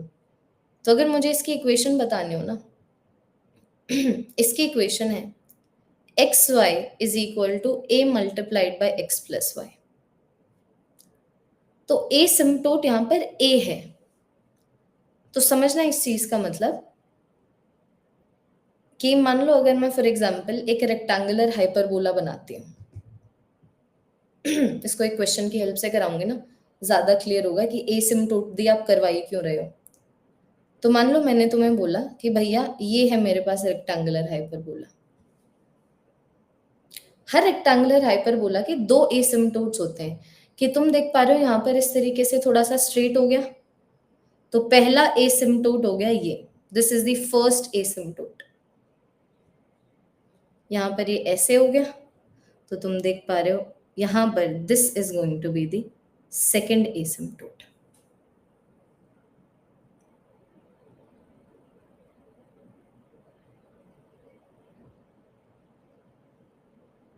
एसिम्प्टोट क्यों करवा रही हूँ? सिर्फ एक तरीके के क्वेश्चन के लिए जो क्वेश्चन रे ऑप्टिक्स में बनता है।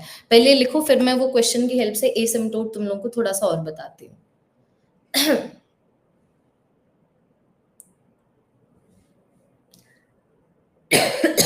लिखना, बस वो एक ही तरीके का क्वेश्चन है जिसको मैं टारगेट करना चाहती हूँ, बाकी क्वेश्चन तो बन ही सकते हैं।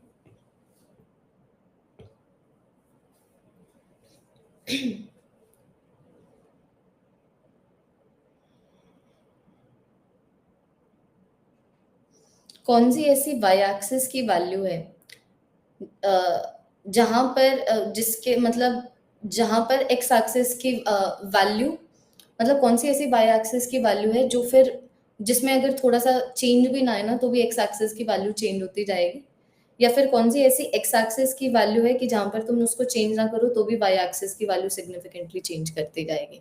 ये सब तुम्हें बस इतना तुम्हें पता होना चाहिए। अब मैं तुम्हें क्वेश्चन कराऊंगी जिससे और क्लियर होगा। Written,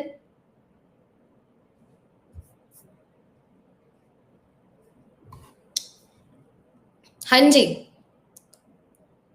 written. अब क्वेश्चन देखो, इसको क्वेश्चन देखो, ये तुम्हारा रे ऑप्टिक्स का क्वेश्चन है। तो मैंने तुम्हें एक इक्वेशन दी that 1/u plus 1/v is equal to 1/f। ये क्या है बच्चों? ये तुम्हारी मिरर इक्वेशन है।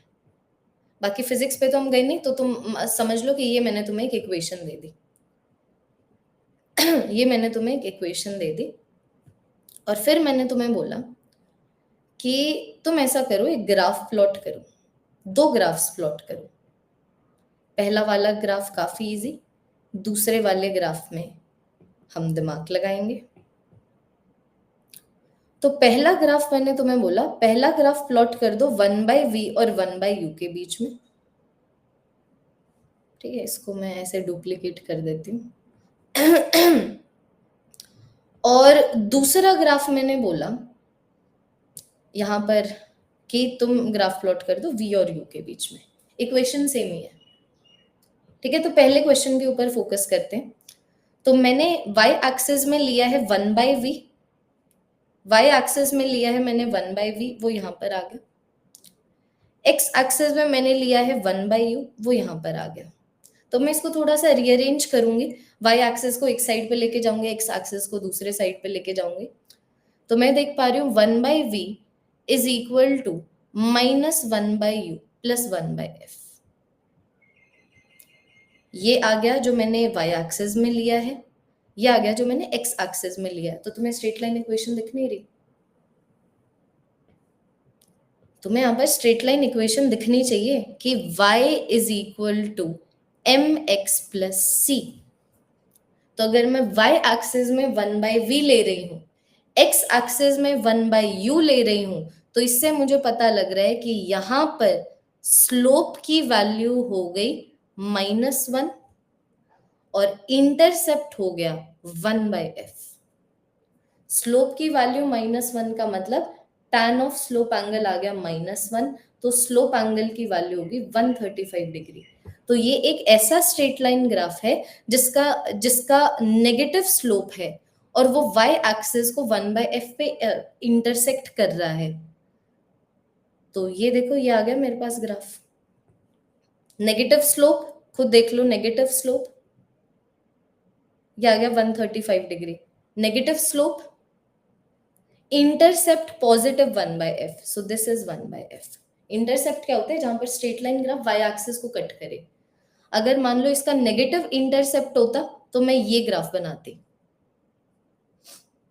जीरो इंटरसेप्ट होता ये ग्राफ बनाती, पॉजिटिव इंटरसेप्ट है ये ग्राफ बनाया।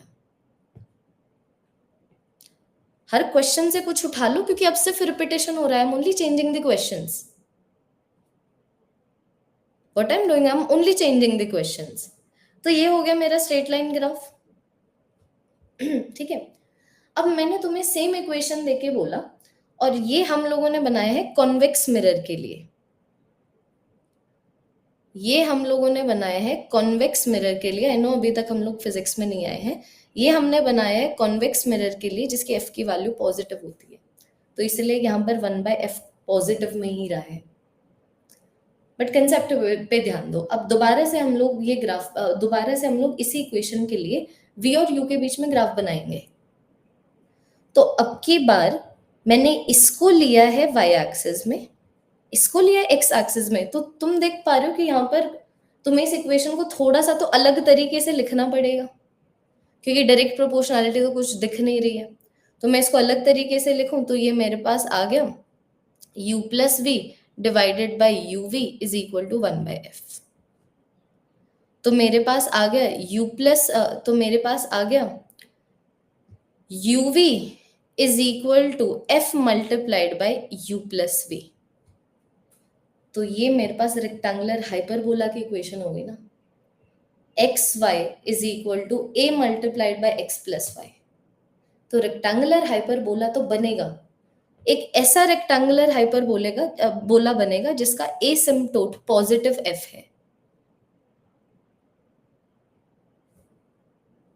This is the equation of rectangular hyperbola.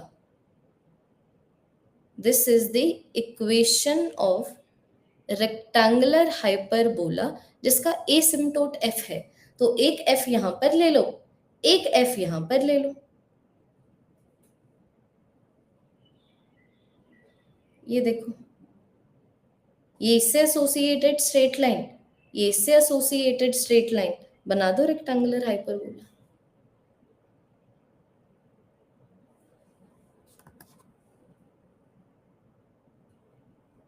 Make sense? हाँ जी,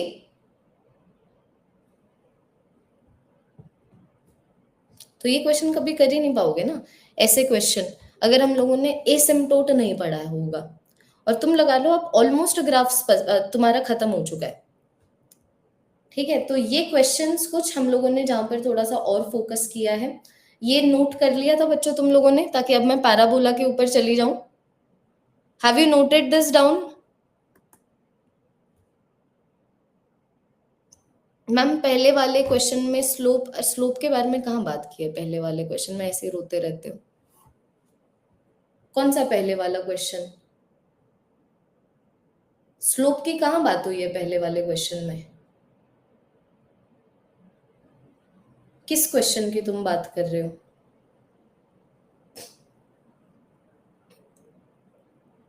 अच्छा, इस क्वेश्चन की बात कर रहे हो। रुको रुको रुको रुको, वेट वेट वेट वेट, बच्चे ने बिल्कुल सही बोला है। रुको, एक बार यहाँ पर बच्चों ध्यान से देखना। हमें ये तो पता लग गया कि यहाँ, ये देखो जस्ट 1 सेकेंड, एक बार यहाँ पर ध्यान देना बच्चों। एक बच्ची ने बहुत अच्छी चीज पॉइंट की है। This is y axis, this is x axis, so obvious सी बात है दिस इज स्लोप। तो स्लोप नेगेटिव में है जिसका मैग्नीट्यूड जीएम का है, तो ये आ गया मेरे पास स्लोप। बस ऐसे बना दो कि स्लोप नेगेटिव में है, मैग्नीट्यूड जीएम का है। सो यहाँ पर सिर्फ 135 डिग्री नहीं आएगा, उसको मुझे करेक्ट करना था।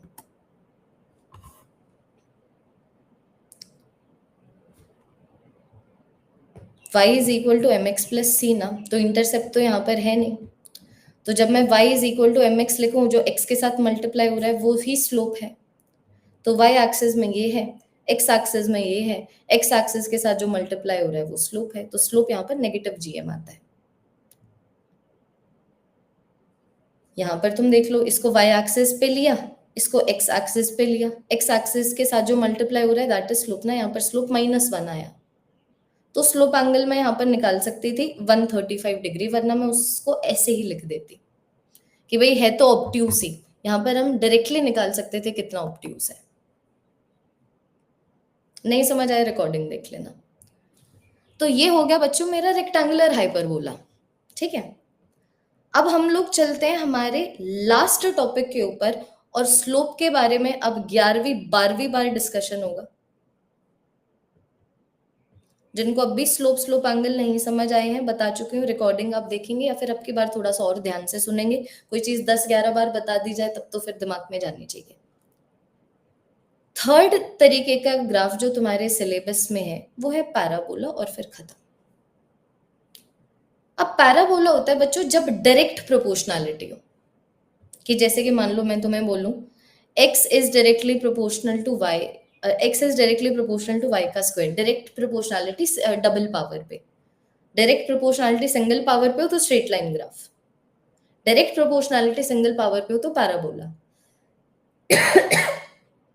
ऐसे भी हो सकता है, वो ऐसे भी हो सकता है, वो ऐसे भी हो सकता है, वो ऐसे भी हो सकता है। इन चारों सिनेरियोज में पैराबोला बनेगा। अब तुम्हें यहां पर ना 2 स्टेप्स लेने हैं, लिखना। स्टेप 1, जिसपे स्क्वायर है उस पे कटोरा बनेगा, जिसपे स्क्वायर है उस पे कटोरा बनेगा।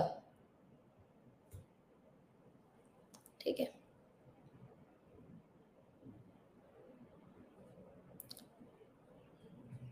जैसी प्रोपोर्शनैलिटी है, जैसी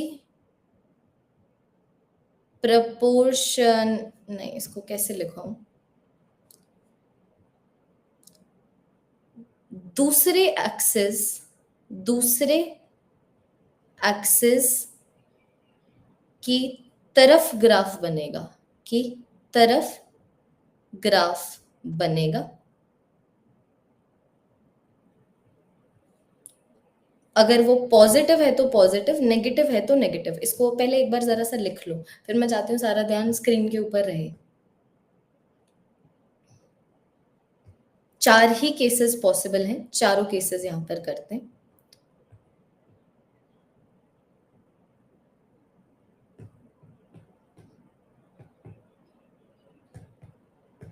फिर पैराबोला खत्म। अब फिर पैराबोला के बहाने से और स्लोप वगैरह को समझेंगे। जैसे जब रेक्टेंगुलर हाइपरबोला किया तो रेक्टेंगुलर हाइपरबोला के बहाने से और स्लोप के ऊपर डिस्कशन किया। तो ये समझो कि जब डायरेक्ट प्रोपोर्शनैलिटी है डबल पावर पे, जब सिंगल जब डायरेक्ट प्रोपोर्शनैलिटी है डबल पावर पे, तो पैराबोला बनता है। कटोरा इज बाउल, जैसे कि यहां पर देखना।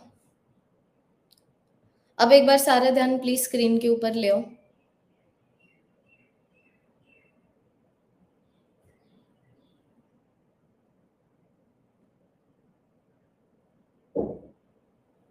ठीक है, सारा ध्यान एक बार स्क्रीन के ऊपर ले आओ। जैसे कि देखो यहां पर पावर y पे है तो कटोरा y एक्सिस पे बनेगा। तो y एक्सिस पे कटोरा रखा हुआ ऐसे भी हो सकता है, y एक्सिस पे रखा हुआ कटोरा ऐसे भी हो सकता है। तो दोनों में से कौन सा चूज करना है वो तुम देखोगे पॉजिटिव और नेगेटिव से। तो पॉजिटिव प्रोपोर्शनैलिटी है, पॉजिटिव एक्स एक्सिस की टूवर्ड्स बनेगा। तो जिस पे स्क्वायर है उस पे कटोरा बनेगा, दूसरी एक्सिस की तरफ ग्राफ बनेगा। तो यहाँ पर कटोरा बनेगा y एक्सिस पे, पॉजिटिव एक्स एक्सिस की टूवर्ड्स। 3 बार और रिपीट होगा, ध्यान से सुन लेना। y एक्सिस पे स्क्वायर है, y एक्सिस पे कटोरा बनेगा। नेगेटिव प्रोपोर्शनैलिटी है तो नेगेटिव एक्स एक्सिस की टूवर्ड्स। तो y एक्सिस पे कटोरा, नेगेटिव एक्स एक्सिस की टूवर्ड्स। एक और बार रिपीटेशन, अब नीचे आ जाओ। y is directly proportional to x का स्क्वायर, x के ऊपर स्क्वायर है तो x पे कटोरा बनेगा। पॉजिटिव प्रोपोर्शनैलिटी है तो पॉजिटिव y एक्सिस की टूवर्ड्स। तो x एक्सिस पे कटोरा, पॉजिटिव y एक्सिस की towards. Last repetition, y is directly proportional to negative x का स्क्वायर। x के ऊपर पावर है तो x पे कटोरा बनेगा, x पे कटोरा बनेगा, बिकॉज नेगेटिव प्रोपोर्शनैलिटी है तो x पे कटोरा बनेगा नेगेटिव y एक्सिस के टूवर्ड्स। और कोई पांचवा केस पॉसिबल ही नहीं है। y पे कटोरा पॉजिटिव x एक्सिस के टूवर्ड्स, y पे कटोरा नेगेटिव x एक्सिस के टूवर्ड्स, x पे कटोरा पॉजिटिव y एक्सिस के टूवर्ड्स, x पे कटोरा नेगेटिव y एक्सिस के टूवर्ड्स। तो स्टेप 1 जिस पे स्क्वायर है उस पे कटोरा बनेगा, स्टेप 2 दूसरी एक्सिस की तरफ ग्राफ बनेगा। तो यहाँ पर दूसरी एक्सिस x है, पॉजिटिव प्रोपोर्शनैलिटी है तो पॉजिटिव x एक्सिस की टूवर्ड्स ग्राफ बना। देखो पॉजिटिव, दूसरी वाली एक्सिस x है तो पॉजिटिव x एक्सिस की टूवर्ड्स कटोरा बना। दूसरी एक्सिस x है, नेगेटिव था तो नेगेटिव x एक्सिस के टूवर्ड्स ग्राफ बना। दूसरी एक्सिस y है, पॉजिटिव प्रोपोर्शनैलिटी थी तो पॉजिटिव y एक्सिस की टूवर्ड्स ग्राफ बना। दूसरी एक्सिस y थी, नेगेटिव प्रोपोर्शनैलिटी थी, नेगेटिव y एक्सिस के टूवर्ड्स ग्राफ बना। और मैं हैरान हूं कि 9:30 बज चुके हैं। 10-15 मिनट और क्लास ले लो, ग्राफ को अच्छे से कंप्लीट करते हैं। अब बस ये था पैराबोला, अब पैराबोला के बहाने से स्लोप्स को और समझेंगे। डन। लिखिए एक बार जरा सा इसको, लिखो।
डन।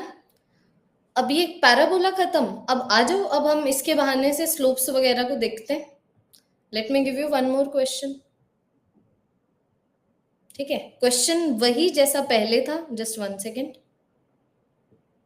एक एक एक्स ग्राफ दूंगी और तुमसे पूछूंगी how is velocity changing with time.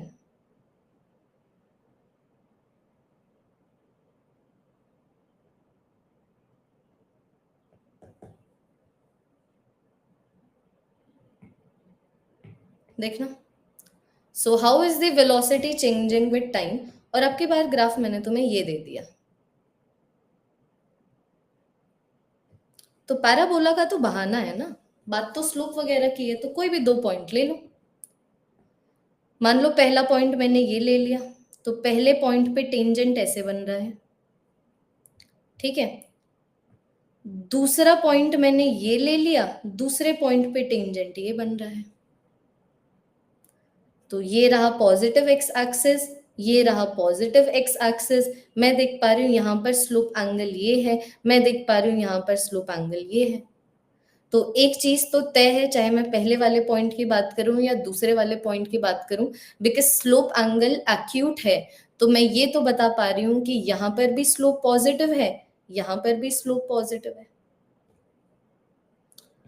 अब इस स्लो, अब यहाँ पर इस टेंजेंट पे बैठ के फिसलो, इस टेंजेंट पे बैठ के फिसलो, जहां पर ज्यादा चिल्लाओगे वहां पर ज्यादा मैग्नीट्यूड है, यहाँ पर ज्यादा मैग्नीट्यूड है, तो ये हो गया ज्यादा मैग्नीट्यूड का मोर मैग्नीट्यूड, ये हो गया लेस मैग्नीट्यूड। तो मैं क्या बोल दूंगी कि जैसे जैसे मैं टाइम के साथ जा रही हूं, स्लोप इज बिकमिंग, देखो जैसे जैसे तुम टाइम के साथ जा रहे हो, slope is becoming more positive. तुम देख पा रहे हो ना, slope is becoming, slope is becoming more positive. इसका मतलब, इसका आंसर क्या है? Velocity is positive and increasing with time. या तो ऐसे बोल सकते हो, या फिर velocity is becoming more positive, यही लिख देती हूँ, velocity is becoming more positive. ये जो इतने रिपीटेशन, इतने क्वेश्चंस किए हैं, क्या इससे अंडरस्टैंडिंग आपकी बिल्ड हुई है? मैग्नीट्यूड बाई नंबर, जैसे -4 का मैग्नीट्यूड 4 है, 100 का मैग्नीट्यूड 100 है, -440 का मैग्नीट्यूड 440 है, ऐसे। ठीक है, दैट्स इट। टाइम हो चुका है, वरना मैं तुम लोगों को और भी पढ़ाती। ग्राफ्स खत्म, बस इतनी नॉलेज तुम्हें ग्राफ्स की चाहिए, मैंने तुम्हें सब बता दिया है। तो तीसरी क्लास में डिस्कशन हुआ है हमारा ग्राफ्स के ऊपर, स्लोप एंड स्लोप एंगल्स के ऊपर, स्लोप एंड स्लोप एंगल्स के ऊपर। Sorted? Sorted, that is it everyone. ये था हमारी आज की क्लास। अब मिलते हैं नेक्स्ट क्लास में। नेक्स्ट क्लास में फिर ऐसा करते हैं, नेक्स्ट क्लास में कैलकुलस वगैरह कर लेते हैं, इंटीग्रेशन डिफरेंशिएशन कर लेते हैं। अभी 3 क्लासेस और बेसिक मैथ्स पे लगेंगी, जिसमें इंटीग्रेशन भी करना है, डिफरेंशिएशन भी करना है, ज्योमेट्रिक प्रोग्रेशन भी करना है, लॉग भी करना है, एंटी लॉग भी करना है। नोट्स बिल्कुल अभी भेज दूंगी। ठीक है, okay everyone, thank you so much, bye bye everyone, see you tomorrow at 8 a.m. goodbye।